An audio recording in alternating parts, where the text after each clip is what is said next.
And a good afternoon, everyone. Thanks for joining us first at 4. I'm Jeff Kulikowski. Christie's off this week.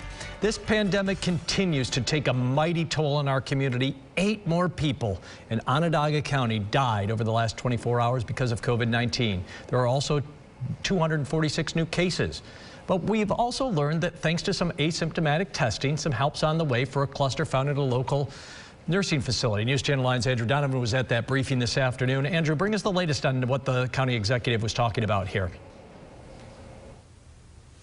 Well, Jeff, the county executive wouldn't name the facility for privacy reasons. It's actually an assisted living facility, one step lower in terms of the care people get than a nursing home. The county executive says of the 90 people they tested after one or a handful of cases popped up, 27 of the people living there turned out to have coronavirus, not workers, people actually living there. And because of the type of facility is, most of these people are of the age where it could be very dangerous to have coronavirus. So the county executive is really excited about a partnership with Upstate Hospital. Instead of the residents getting so sick that they end up in the ICU, this is a more proactive approach.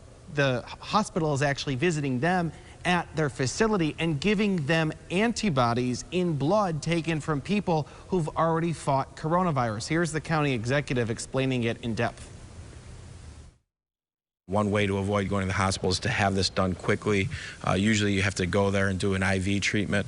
So we talked about and we partnered Upstate with the medical teams at the facility, identified through the residents who would qualify, and those that qualified and consented, of course, are getting the treatment. So we're very proud of that.